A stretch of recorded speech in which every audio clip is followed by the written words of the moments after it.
My name is Madeline Hayes. I was 17 when my world cracked open in two places. First, when the boy I thought I loved walked away without looking back. Second, when my parents told me to pack my bags and leave. No goodbyes, no second chances, just a door closing behind me in the middle of January. It started like a lot of high school stories do. Jake was the golden boy, varsity soccer captain, charming, easy smile, always had a plan. I was quiet, a straight-A student who liked sketching in the margins of her notebooks and dreaming about a life that felt a little more alive than the one I had. With Jake, it felt like someone finally saw me. We used to talk about moving in together after graduation, a little apartment downtown with terrible plumbing and big windows. Maybe opening a small cafe where I designed the menu and he charmed the customers. We believed in each other's dreams like they were gospel. But belief doesn't always last. By the time summer blurred into fall, Jake changed. His texts got shorter. The silences got longer. He started talking about Stanford Law School internships in New York. One afternoon in October, as the leaves burned red and gold, he told me it was over. No fight, no tears, just his hands shoved deep in his jacket and a steady voice. "This isn't working anymore." He walked away, and I let him. I stood in the middle of the park path, scarf twisting in the wind. I didn't chase him. I didn't cry. Not yet. I didn't know heartbreak was only the first storm coming. Jake and I met in sophomore year. It wasn't fireworks at first. He borrowed my pen in history class and forgot to give it back. That was the beginning. Then late-night calls, long walks home, and dreams stitched together over milkshakes. We were young, but we talked like we had the whole world figured out. I remember the way he'd lean across the diner table, eyes lit up, saying, "Ong, you and me, Maddie, we're going to make it big. Screw the rules." I believed him. I wrote his name in the corners of my sketchbook, surrounded by doodles of coffee mugs, apartment windows, and all the little things we said we'd share. Foolish, maybe, but it felt real. After graduation, something shifted.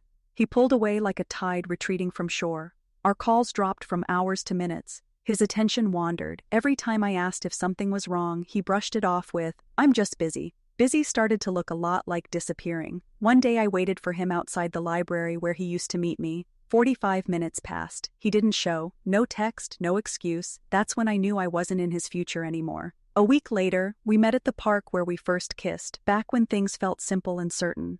I thought we could talk. Maybe I could remind him of everything we built. Instead, he ended it.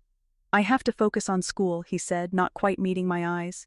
"You deserve someone who's all in. Right now, that's not me." I don't remember what I said. Maybe nothing. My heart was too loud in my chest to hear my own voice. After he left, I sat on the cold bench for what felt like hours, watching the wind toss the leaves, listening to a world that didn't stop just because mine had cracked. The loss of him was sharp. The worst part came later. I wasn't only heartbroken, I was pregnant, and Jake would never know or care. The signs were subtle at first.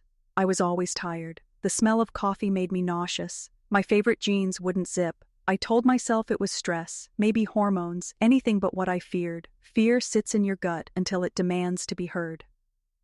One Friday after school, I stopped by the pharmacy 2 blocks from home. Fluorescent lights buzzed as I stared at the pregnancy tests like they might vanish if I blinked. I picked the C, cheapest one, slid it into my coat sleeve, and paid in cash. At home, I locked myself in the upstairs bathroom, the one with the chipped tile floor and the mirror that always fogged too quickly. I followed the instructions with trembling hands, heart thudding against my ribs, 2 pink lines. That was all it took to change everything. I sat on the edge of the tub for a long time, holding the test in my lap like it might explain what to do next. My thoughts raced. Would Jake come back if he knew? Could I hide it from my parents? Could I do this? That night at dinner, the table was set like usual. Meatloaf, mashed potatoes, green beans. My dad read the paper. My mom hummed in the kitchen. Everything looked normal, but inside me a storm was building. "I need to talk to you," I said, barely above a whisper. My father looked up and adjusted his glasses. My mom stopped mid-step, casserole dish in hand. I stood there, unable to sit, unable to breathe. "I'm pregnant." Silence, the kind that makes your ears ring, then shouting. Chairs shook, shock melted into fury. "You've disgraced this family," my mother hissed. "You're not raising a baby under my roof," my father said, voice like ice cracking. "Pack your things, you're out." I begged. I cried. It didn't matter. By the time I closed my bedroom door, I knew I had to leave, and I had nowhere to go. I sat on the edge of my bed, hands shaking as I zipped an old duffel I hadn't used since 7th grade camp. Inside, I stuffed 2 sweaters, a pair of jeans, my toothbrush, and the one photo of me and Jake at the county fair when things still felt like forever. I hesitated, then slid it into the side pocket. Let it be a reminder of what trust can cost. The house was quiet. My mom sat downstairs at the table, her face in her hands. The garage door had slammed behind my dad. I didn't say goodbye. I didn't expect them to stop me. "I'm leaving," I whispered from the doorway. My mom looked up, eyes red and rimmed with guilt. "Madeline, please think about this." "I did," I said, tightening my grip on the bag. "You made it clear. I'm not welcome here." Outside, January air bit at my skin. Snow crunched under my sneakers. I had no plan, no money, no Jake, and now no home. One name echoed in my mind: Grandma Louise. She lived in Maple Falls, a quiet town 2 hours away. I hadn't seen her since Christmas, but she always told me, "If you ever need me, honey, you call. I don't care what time it is." With numb fingers, I pulled out my phone and found her number. It rang once, twice. Her voice came through, warm and familiar. "Hello?" "Grandma," I croaked. "It's me. I need to come stay with you. Can I come now?" A pause, the sound of her shifting in her chair. "Of course you can," she said. "Get here safe. I'll put the kettle on." That was all it took. No questions, no judgment, just love. I wiped my face, turned toward the bus stop, and started walking. I didn't know what waited for me in Maple Falls, but I knew who would be there. That was enough. The Greyhound pulled into Maple Falls just after midnight. The station was quiet, lit by flickering street lamps and the glow of a humming vending machine. I stepped off the bus, duffel heavy on my shoulder, feet crunching over frost. My breath fogged in the cold air. My heart beat loud in my ears. Grandma Louise's house was 3 blocks away. I had walked that path once as a child, clutching her hand, swinging it like I didn't have a care in the world. Now I wrapped my arms around my stomach and moved through the darkness like I was chasing a memory. Her porch light was on. The porch sagged like always, but it was swept clean. A row of little ceramic frogs lined the steps, one missing an eye. Before I could knock, the front door swung open. There she was.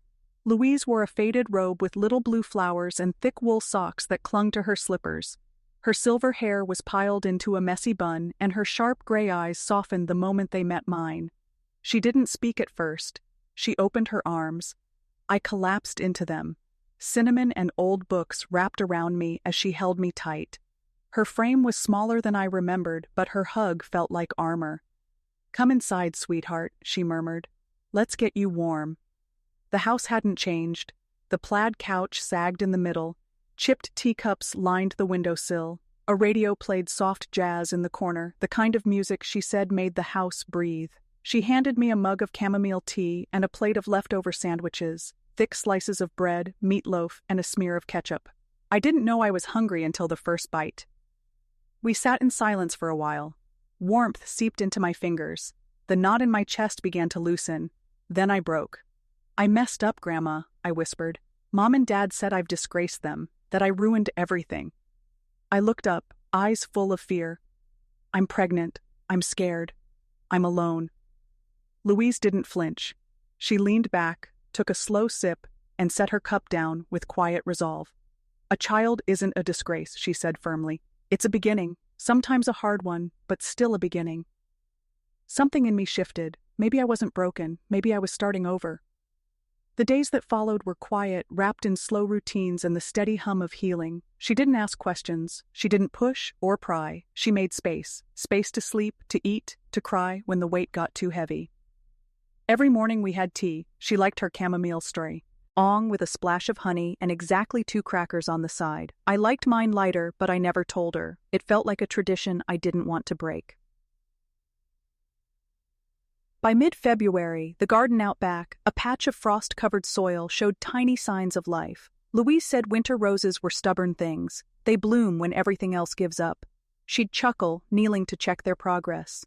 "Remind you of anyone?" Sometimes I helped prune dead branches or dust her teacups.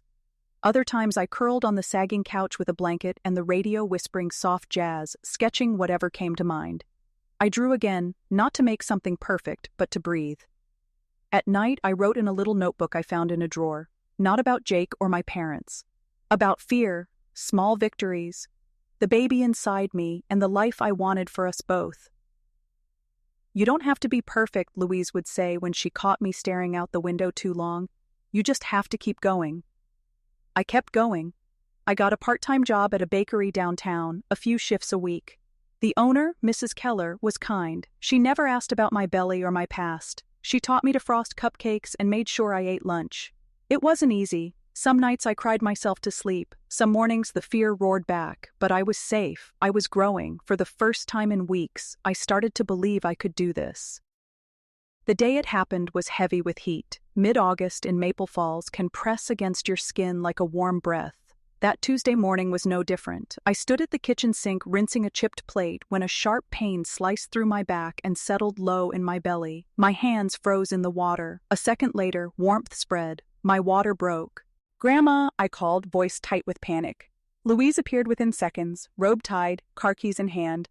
"Let's go, sweetheart," she said, not even stopping to put on shoes. "We've got a little one waiting to meet us." The drive to Springfield Mercy Hospital was a blur of contractions and deep breaths. I clutched her hand, forehead pressed to the cool window. She didn't say much. She whispered small comforts like prayers, like anchors. In the delivery room, time folded in on itself. The pain came in waves, each stronger than the last. I screamed until my throat went raw. Nurses moved around us in quiet rhythm, but I focused on Louise's hand on my shoulder and her voice in my ear. "You're doing fine, Maddie. Just breathe. You're almost there." Then he came. A tiny, squalling miracle, warm and alive, and everything I didn't know I needed. A full head of dark hair, scrunched eyes, fists curled like he was ready to fight the world. They laid him on my chest, and everything stopped. "Elijah," I whispered. I had written the name in my notebook over and over. It means the Lord is my strength. To me, it meant something else. It meant home. I looked at Grandma. For the first time in months, she was crying. Happy tears. In that room with peeling paint and fluorescent lights, I wasn't a scared girl anymore. I was a mother. 2 decades passed like seasons do, quietly, steadily, then all at once. Maple Falls became home. I never left. I turned my part-time bakery job into a business of my own, Hayes Hearth, named for the warmth I wanted every customer to feel. Elijah grew up with flour on his cheeks and cinnamon in his backpack. He earned a scholarship to study architecture in the city. He still came home every Sunday for dinner. One rainy October afternoon, I heard a knock at the door. I didn't expect to see my parents. They looked older, smaller. My mother's hands trembled. Around a faded umbrella. My father's voice cracked. "Is this a bad time?" I stood there with Elijah beside me, tall and strong, with his father's chin and my eyes. I didn't say yes. I didn't say no. I turned to my son and said gently, "Elijah, these are your grandparents. They've come a long way. Maybe they have something to say." For once, I let the silence speak. Some wounds don't heal. Some hearts grow anyway. I didn't rebuild my life to prove anything to the people who left me. I rebuilt it to live fully and honestly, without shame. That evening, they sat at my table, sipping tea from chipped cups Grandma Louise once collected. I realized I wasn't angry anymore. Not because they deserved forgiveness, because I deserved peace. Grandma Louise passed 5 years ago. She never met Elijah as a grown man. She never saw the bakery expand or the porch swing we rebuilt in her honor. She gave me more than advice or shelter. She gave me a foundation, a chance to grow roots in the soil where I once felt discarded. Now, when women walk into my bakery with tired eyes or trembling hands, I smile the way she did and say, "You're safe here." Sometimes revenge isn't about fighting back, it's about rising gently, quietly, and showing the world you bloomed.